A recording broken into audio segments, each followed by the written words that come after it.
আজকে আমরা বেসিক্যালি এই যে পুরো জিনিসটা আছে, এই আমাদের যে প্রজেক্টটা which is brain tumour detection using MRI images, এর পুরো কোডের ওয়ার্কফ্লোটা বুঝবো। তো সবার আগে আমরা কি করছি দেখো, এই যে লাইনটা আছে from google.colab import drive R drive.mount, এটা বেসিক্যালি আমরা কি করছি, গুগল ড্রাইভটাকে আমরা গুগল কোল্যাবের সাথে লিঙ্ক করেছি, ঠিক আছে। তারপর আমরা যে ডেটা সেটটা ইউজ করছি, ডেটা সেটের মধ্যে দু রকমের ফোল্ডার আছে, একটা হচ্ছে ট্রেনিং ফোল্ডার আর একটা হচ্ছে টেস্টিং ফোল্ডার।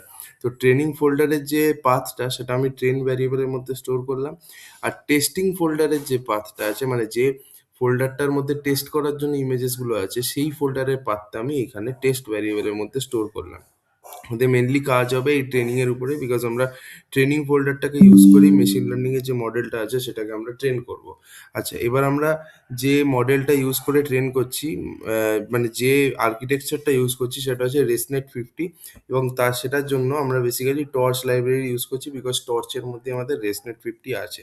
টর্চ, তাহলে আমরা টর্চকে সেই জন্য ইম্পোর্ট করলাম, torch.nn কে আমরা ইম্পোর্ট করলাম, torch.utils এর মধ্যে থেকে আমরা ডেটা লোডারকে ইম্পোর্ট করলাম, আর ওয়েটেড র্যান্ডম স্যাম্পলারকে ইম্পোর্ট করলাম। এবার ওয়েটেড র্যান্ডম স্যাম্পলার কেন, বিকজ আমাদের স্যাম্পলিং করতে হবে, বিকজ এইখানে 4 রকমের ক্যাটাগরি আছে টিউমারের। আমাদের ট্রেনিং ফোল্ডারে 4 রকমের ক্যাটাগরি আছে, সাব ফোল্ডার।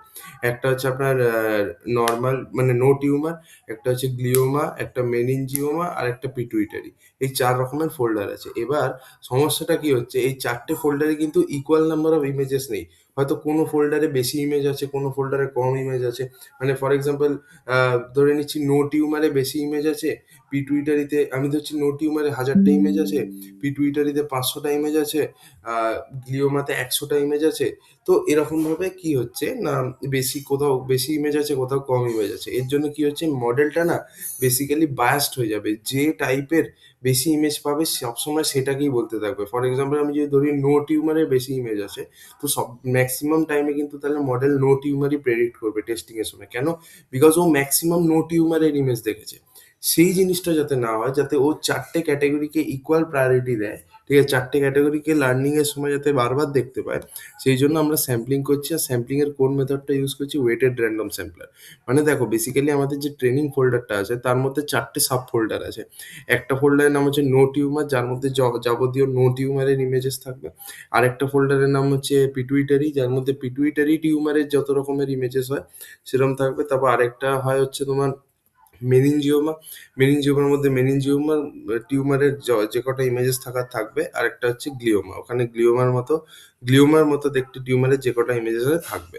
এরকম টেস্টিংয়ে ওরকম 4খানা আলাদা আলাদা করা আছে। যাই হোক, সো সেটা আলাদা কথা। তো আমরা বেসিক্যালি ট্রেনিং এর উপরেই মডেলটাকে ট্রেন করবো, রাইট? সো এই জন্য 4টে আলাদা আলাদা ক্যাটাগরি সাব ফোল্ডার বানানো আছে। এনিওয়েজ, তো এখান থেকে এবার আমরা টর্চ ভিশন থেকে আমরা ট্রান্সফরমার্সকে ইম্পোর্ট করছি। টর্চ ভিশন ডট ডেটা সেটের মধ্যে থেকে আমরা এই ইমেজ ফোল্ডারটাকে আমরা ইম্পোর্ট করেছি। এটা কেন ইম্পোর্ট করেছি পরে বলছি আমরা, ঠিক আছে। তারপর টর্চ ভিশন ডট মডেলসকে আমরা ইম্পোর্ট করছি অ্যাজ মডেলস। নামপাই ইউজ করছি, ম্যাটপ্লটলিব ইউজ করছি ফর প্লটিং, বিকজ আমরা অনেক কিছু এখানে প্লট করব। তো প্লট করার জন্য ম্যাটপ্লটলিবের প্রয়োজন হবে। কালেকশনস থেকে কাউন্টার, এগুলো অত বেশি জানতে লাগবে না। এবার দেখুন, এখানে আমরা কি করছি, ট্রেন ট্রান্সফর্ম এই ভ্যারিয়েবলের মধ্যে বেসিক্যালি আমরা কিছু অপারেশন করছি। প্রথমটা হচ্ছে রিসাইজ করছি, ঠিক আছে। রিসাইজ করছি মানে যে ইমেজেসগুলো আছে ওটাকে আমরা 224 বাই 224, মানে লেন্থেও 224খানা পিক্সেল থাকবে, ব্রেথেও 224খানা পিক্সেল থাকবে। তো এইভাবে আমরা ইমেজটাকে রিসাইজ করছি। কেন করছি? বিকজ আমাদের যে ResNet 50 যে মডেলটা মানে আর্কিটেকচারটা, সেটা তোমার এরকম স্পেসিফিক টাইপের ইমেজেসের উপরেই ট্রেন্ড হয়েছে, যেগুলোর তোমার ডাইমেনশন হচ্ছে 224 বাই 224। তো যদি আমার ResNet-কে ইউজ করতে হয়, তো আমাকে ওই ইমেজেসই ইউজ করতে হবে যেটা ডাইমেনশন হচ্ছে 224 বাই 224। সেই জন্য আমরা কি করছি, ইমেজেসগুলোকে 224 বাই 224-এ রিসাইজ করছি। আচ্ছা, এরপরে এই র্যান্ডম হরাইজন্টাল ফ্লিপ এগুলো করতে হচ্ছে। এগুলো আমরা বেসিক্যালি ইমেজেস উপরে ওই জন্য করছি যাতে এই ইমেজেসগুলোকে আমরা ResNet 50-র মধ্যে আহ, দিতে পারি, যাতে আমরা মডেলটাকে ResNet 50 ইউজ করে ট্রেন করতে পারি, ঠিক আছে। সিমিলারলি আমরা র্যান্ডম রোটেশন 10 করছি, বিকজ ResNet 50 যে ইমেজেসের উপরে ট্রেন করেছিল তাদের র্যান্ডম রোটেশন 10 ছিল। সেই জন্য আমাদেরকে আমাদের ইমেজেসগুলোকে ওইভাবেই করতে হবে যাতে ResNet বুঝতে পারে, ঠিক আছে। সিমিলারলি তারপর আমরা ওটাকে টেন্সারে চেঞ্জ করছি, দেন আমরা এটাকে নর্মালাইজ করছি। এবার দেখুন এখানে লেখা আছে মিন হচ্ছে এইটা হতে হবে, আর স্ট্যান্ডার্ড ডিভিয়েশন হচ্ছে ওইটা। এর একই কারণ, বিকজ ResNet 50 যে নিউরাল নেটওয়ার্কটা আছে সেটা যে ইমেজেসের উপরে ট্রেন্ড হয়েছিল, সেই ইমেজেসের মিন ছিল হচ্ছে এইরকম, আর স্ট্যান্ডার্ড ডিভিয়েশন ছিল হচ্ছে এরকম। সেই জন্য এর বাইরে যদি তুমি কোনো এমন ইমেজ দাও যার মিন বা স্ট্যান্ডার্ড ডিভিয়েশন এইগুলো নয়, তো সেখানে কিন্তু রেসনেট 50 ওই টাইপের ইমেজগুলোকে রেকগনাইজ করতে পারবে না। ঠিক আছে? সেম আমরা টেস্ট করার জন্য যে ইমেজেসগুলোকে দেবো, সেগুলোকে আমরা আগে প্রথমে রিসার্চ করে নিয়েছি, বিকজ অবভিয়াসলি আমরা রেসনেট 50 নিউরাল নেটওয়ার্ক ইউজ করছি, তার জন্য এরমই ইমেজ দরকার। সিমিলারলি আমরা ওই ইমেজেসগুলোকেও নর্মালাইজ করে নিচ্ছি এমনভাবে যাতে তাদের মিন এটা হয় আর স্ট্যান্ডার্ড ডিভিয়েশন এটা হয়, বিকজ এক্ষুনি বললাম যে ওই রেসনেট 50 নিউরাল নেটওয়ার্কটা এরম টাইপের ইমেজেসের উপরেই ট্রেন্ড হয়েছে বা তৈরি করা হয়েছে যাদের মিন হচ্ছে এইটা এবং স্ট্যান্ডার্ড ডিভিয়েশন এইটা। তো যদি আমাদের ইমেজেসের অন্য মিন স্ট্যান্ডার্ড ডিভিয়েশন না, তাহলে কিন্তু ওটা রেকগনাইজ করতে পারবে না। যাই হোক, এবার নেক্সট হচ্ছে আমরা একটা ভ্যারিয়েবল নিয়েছি ট্রেন ডেটা সেট, যার মধ্যে আমরা ইমেজ ফোল্ডার ফাংশনটাকে ইউজ করেছি। তো দেখুন এটা আমরা কেন করি, সিমিলারলি টেস্ট ডেটা সেটেও আমরা তাই করেছি। তো এই ইমেজ ফোল্ডারের কাজ কি, এর কাজ হচ্ছে বেসিক্যালি প্রত্যেকটা ক্যাটাগরিকে একটা করে লেভেল দিচ্ছে।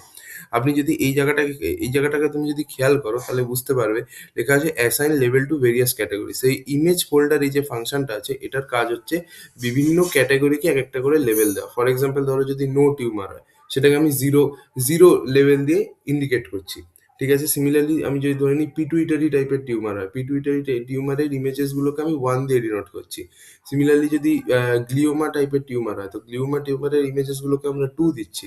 তারপর ধরো মেনিনজিওমা টিউমার ইমেজেসগুলোকে আমরা 3 দিচ্ছি। মানে আলাদা আলাদা ক্যাটাগরিকে একটা নাম্বার দিয়েও যদি আহ, মানে ইয়ে করে দিতে পারে আর সেপারেট করে দিতে পারে, সেই জন্য মানে assign level to various category. Because আমি বললাম না 4খানা ফোল্ডার থাকবে ট্রেনিং এর ভিতরে, যেটা হচ্ছে no tumour, pituitary, glioma, meningioma.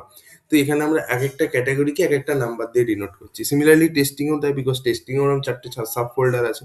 So সেগুলোকে আমরা ক্যাটাগরি দেওয়ার জন্য আমরা এই নাম্বার দিয়ে ডিনোট করার জন্য ইমেজ ফোল্ডার ইউজ করছি। এনিওয়েজ এটা অতটা লাগবে না। এবার এখানে আমরা কি করছি, sampler equal to weighted random sampler, weight equal to sampler. এখানে আমরা বেসিক্যালি কি করছি, ওয়েটেড র্যান্ডম স্যাম্পলার ফাংশনটাকে কল করছি। এটা বেসিক্যালি কি করবে, এটা মেক শিওর করবে যে প্রত্যেকটা আইটারেশনে মডেলটা যেন 4টে ক্যাটাগরিরই ইমেজ ইকুয়াল ভাবে দেখতে পায়। ঠিক আছে? র্যান্ডমলি দেখতে পায়। ঠিক আছে? যাতে কি হয়, র্যান্ডম ভাবে দেখতে পায়, যাতে মডেল যেন এই বায়াস না হয়ে যায়, মানে যে ক্যাটাগরি সব থেকে বেশি ইমেজ আছে বারবার যেন সেটাই না প্রেডিক্ট করে। এই জন্য বিভিন্ন 4টে ক্যাটাগরির ইমেজেসকে যাতে মডেল বারবার দেখতে পায়, যাতে মডেলটা ওয়েল ভাবে তৈরি হয়, সেইটাই আমরা এখানে দেখছি। ঠিক আছে? ফর এক্সাম্পল আমি একটা ভালো এক্সাম্পল দিচ্ছি। একটা বইতে ধরো 4টে চ্যাপ্টার আছে। তো একটা চ্যাপ্টারে 100টা অঙ্ক আছে, একটা চ্যাপ্টারে 70টা অঙ্ক আছে, একটাতে 80টা অঙ্ক আছে, আর একটাতে 20খানা অঙ্ক আছে। তো এবার আমি যদি যে ছেলেটা ধরো ম্যাথস করছে তাকে যদি ধরো আমি চ্যাপ্টার 4 খুব কম করাই, তাহলে যদি আর চ্যাপ্টার 1 2 3 যেখানে 60 70 80 100খানা অঙ্ক আছে সেটাকে বেশি যদি করায়, আর যেটা চ্যাপ্টার 4 যেখানে 20খানা মাত্র অঙ্ক আছে সেটাকে যদি কম করায়, তো পরীক্ষার হলে যদি আমি চ্যাপ্টার 4 থেকে ওকে অঙ্ক দিই, ও কিন্তু চ্যাপ্টার 1 2 3 এর মধ্যে থেকেই কোনো একটা সলিউশন করে আসবে, বিকজ ও ওই চ্যাপ্টার 4টাকে বেশি দেখতে পায়নি। সেই জন্য আমাকে ইকুয়াল ভাবেই করাতে হবে। সো মডেলের ক্ষেত্রেও সেম জিনিসই হয়। আমি একটু বেশি বলে ফেললাম। এনিওয়েজ, তো এবার এখানে নেক্সট আছে train loader equal to data loader. এই ডেটা লোডারের কাজ কি দেখো, বেসিক্যালি আমাদের যে নিউরাল নেটওয়ার্ক আছে ওটা কিন্তু এক চান্সে সব কটা, ধরো আমাদের যে ডেটা সেটটা আছে, ডেটা সেটে লাইক 2700 উপরে ইমেজেস আছে, মানে মোর দ্যান 3000-এর কাছাকাছি ইমেজেস আছে। তো এবার এই 3000 ইমেজেসকে কিন্তু ও একবারে ট্রেন করে না। তো ও কি করে, আলাদা আলাদা ব্যাচেসে ডিভাইড করে। এবার এখানে দেখো ব্যাচের সাইজ আমরা কি দিয়েছি, 32। মানে এক একটা ব্যাচের মধ্যে ও 32খানা ইমেজ নেয় ফ্রম ভেরিয়াস ক্যাটাগরিজ। ঠিক আছে? তারপর সেই 32টা ইমেজেসের উপরে ট্রেন করে, নিজের ওয়েটগুলোকে আপডেট করে, দেন নেক্সট ব্যাচে যায়। নেক্সট ব্যাচে ও আবার 32টা ইমেজ নেয় ফ্রম ভেরিয়াস ক্যাটাগরিজ, সেগুলোর উপরে ট্রেন্ড হয়, ওয়েটসগুলোকে আপডেট করে, দেন আবার নেক্সট ব্যাচে যায়, সেখানেও আবার 32টা ইমেজেস দেয়। বিকজ দেখো এখানে আমি ব্যাচ সাইজ 32 বলেই দিয়েছি, তার মানে ও এক একটা ব্যাচে 32 এর বেশি ইমেজ নেবে না। এবং 32 ইমেজ 4টে ক্যাটাগরির মধ্যে থেকেই হতে পারে বিভিন্ন প্রপোর্শনে। ঠিক আছে? যাতে ও প্রত্যেকটা ব্যাচে যেন 4টে ক্যাটাগরির টেস্টটা পায়। এবং এই জিনিসটাই ব্যাচ এগুলো করার জন্যই বেসিক্যালি ডেটা লোডার ফাংশনটাকে আমরা ইউজ করছি। যদি আমরা ডেটা লোডার ফাংশনটাকে ইউজ না করতাম তাহলে কিন্তু আমরা এরকমভাবে ব্যাচেসে স্প্লিট করতে পারতাম না। ঠিক আছে? আর নিউরাল নেটওয়ার্ক ওটাই বললাম, একবারে পুরোটা ট্রেন হয় না, ও ব্যাচে ট্রেন হয়। ঠিক আছে? একটা ব্যাচে ট্রেন হলো, নিজের ওয়েটটাকে আপডেট করলো, নেক্সট ব্যাচে গেল, লাইক দ্যাট। ঠিক আছে? সো টেস্টিং এর ক্ষেত্রেও তাই। ঠিক আছে, টেস্ট লোডারও আমরা ডেটা লোডারটাকে ইয়ে করেছি। এবং এখানে আমরা বেসিক্যালি কি করছি, এখানে আমরা সিকোয়েন্সিয়াল মেথডে বেসিক্যালি আমরা মডেলটাকে ট্রেন করছি। ঠিক আছে, এই যে দেখো এখানে model equal to models dot ResNet 50, এখানে আমরা কি করছি বেসিক্যালি রেসনেট 50 যে নিউরাল নেটওয়ার্কটা আছে ওটাকে কল করছি। ঠিক আছে, এবং ইমেজ নেটের উপরে ওটা ট্রেন্ড আছে, ইমেজ নেট ডেটা সেটের উপরে আর কি। ইমেজ নেট V2 বলে V1 বলে একটা ডেটা সেট আছে ক্যাগেলে, যেটা তোমার আমি দেখিয়ে দিচ্ছি একটা second, just let me show you.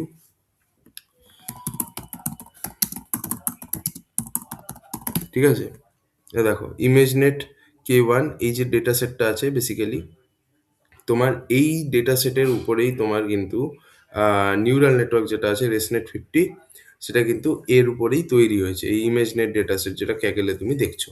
ঠিক আছে, তো এইটাই আর কি ব্যাপারটা। তো যেটা আমি বলছিলাম যে এখান থেকে আমরা রেসনেট 50-কে কল করেছি, যেটা তোমার এই ডেটা সেটের উপরে ট্রেন্ড আছে, এগুলো লিখতে হয়, অত বেশি বোঝার দরকার নেই।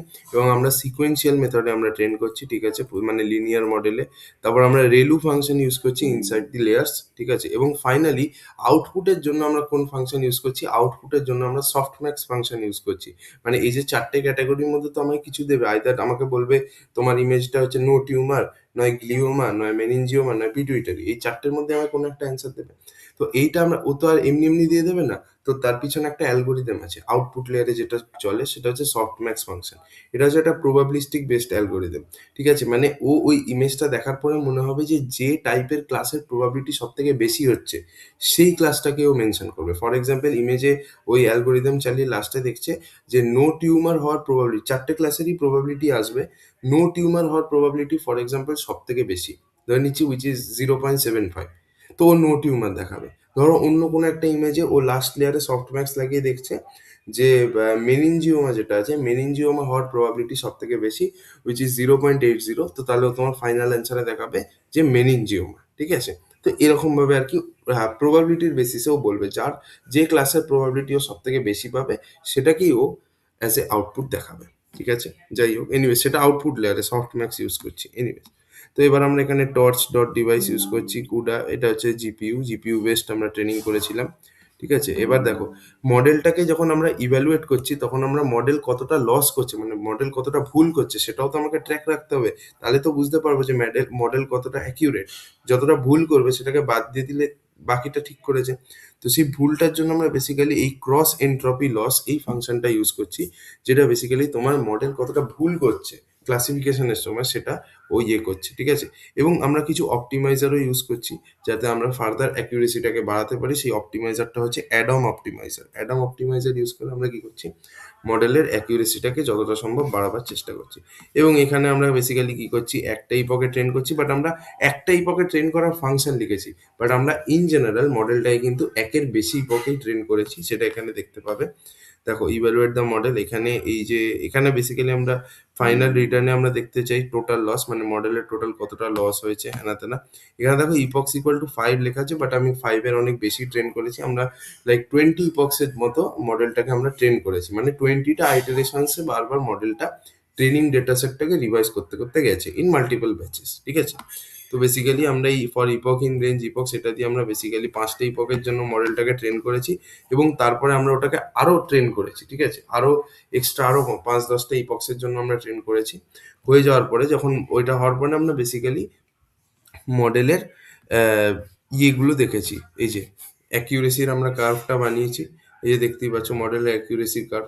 এ বেসিক্যালি মডেলের যে লসটা সেটা আমাদের কাছে ইম্পর্টেন্ট, বিকজ টোটাল থেকে আমরা যদি লসটাকে বাদ দিয়ে দিই, রিমেনিং যেটা থাকবে that will be hour accuracy. ঠিক আছে, তো এখানে তোমরা প্রথমে দেখতে পাচ্ছ যে একই ডেটা সেটে দেখো 179/179 একই জিনিসের উপরে কিন্তু 5বার করে আইটারেট করেছে। ঠিক আছে, সো যাই হোক, এটা একটু ব্যাপার আছে, বাট আমি আরো এক্সট্রা অনেকবার করিয়েছি। এবার আমরা করার পরে অ্যাকিউরেসির ফিগারটা দেখাচ্ছি ইউজিং ম্যাটপ্লটলিব। এই যে প্লট ডট ফিগার, এগুলো সব আমরা ম্যাটপ্লটলিব ইউজ করে অ্যাকিউরেসির ফিগারটা দেখাচ্ছি। তো এখানে আমরা কি দেখতে পাচ্ছি যে এই যে ব্লু কালারের দাগটা, this is our training accuracy, মানে ট্রেনিং এর সময় মডেল কতটা অ্যাকিউরেটলি কাজ করেছে। আর এই যে অরেঞ্জ কালারের দাগটা, this is nothing but hour testing accuracy. এটা বেসিক্যালি কি বোঝাচ্ছে যে দেখো প্রথমে এটা নামছে মানে যত আস্তে আস্তে ইপক্স বাড়ছিল, প্রথম প্রথম মডেল ভুল প্রেডিক্ট করছিল, ভুল ভুল প্রেডিক্ট করতে করতে একটা টাইমের পরে তারপর সব ঠিক প্রেডিক্ট করছে, সেই জন্য দেখো গ্রাফটা এরকম ভাবে উঁচু হলো। তারপর আবার একটা টাইমের পরে মডেল একটু ভুল প্রেডিক্ট করছে, মানে প্রথমে একটু বাজে পারফর্ম করেছে, তারপর আবার অনেকটা ভালো পারফর্ম করেছে, দেন আবার বাজে। আর ট্রেনিং অ্যাকিউরেসিতে কি হচ্ছে, ভালো পারফর্ম করতে করতে করতে করতে যাচ্ছে, আরো ভালো পারফর্ম করলো, দিয়ে আবার অ্যাকিউরেসি ড্রপ করলো, দেন আবার ওঠার চেষ্টা করছে। তো এই হচ্ছে ব্যাপার।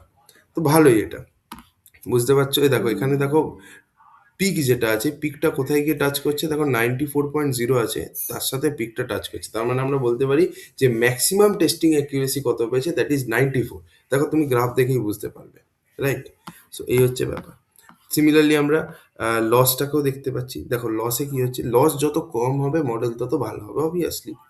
তো দেখো ট্রেনিং এর লসটা কি হচ্ছে, প্রথমে দেখো যত ইপক্স বাড়ছে ট্রেনিং এর লসটা কমতে কমতে যাচ্ছে, তারপর আবার একটু লসটা বেড়েছে, দেন আবার লস কমেছে, তো ওভারঅল লস ঠিকই আছে। ঠিক আছে, টেস্টিং এর ক্ষেত্রে যদি আমরা লসটা দেখি, দেখো প্রথমে লসটা একটু কমেছে, দেন আবার লসটা বেড়েছে, তারপর হুট করে লসটা অনেকটা কমে গেছে, উইচ ইজ ভেরি গুড। এই যে শার্প ড্রপটা হয়েছে, দিস ইজ ভেরি গুড, দেন আবার একটু বেড়েছে।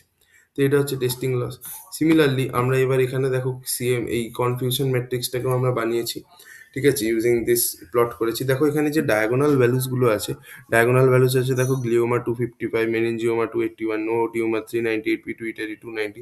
এটা কি ডিনোট করছে, যে মডেলটা ব্যালেন্সড আছে। এই যে বড় বড় ভ্যালু 3 ডিজিটের যে ভ্যালু আসছে আমাদের সব ডায়াগোনালে, উইচ মিনস দ্যাট আমাদের যে মডেলটা আছে ওটা ওয়েল ব্যালেন্সড মডেল আছে, ওটা প্রপারলি ক্লাসিফাই করতে পারছে মোস্ট অফ দ্য টাইম। ঠিক আছে, সিমিলারলি আমরা এখান থেকে এইগুলো মডেলটাকে ইভ্যালুয়েট করেছি, ইভ্যালুয়েট করার পরে আমরা বেসিক্যালি অ্যাকিউরেসিগুলো দেখতে পাচ্ছি। আর ও সি এউসি কার্ভটা অতটা আমিও ঠিকঠাক করে নিজে জানি না, সো ওটা নিয়ে আমি ভালো করে বলতে পারবো না।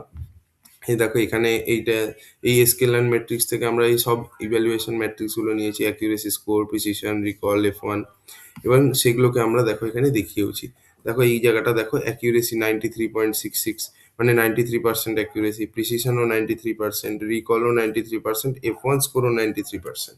সো এগুলো দেখে আমরা বুঝতে পারছি যে মডেলটা ভালোই আছে, বিকজ অ্যাকিউরেসি, প্রিসিশন, রিকল এবং F1 স্কোর সবই 93%, মানে model is performing very good. ঠিক আছে, সো এই ছিল আর কি। তো আশা করি তুই পিপিটিটা লিখতে পারবি।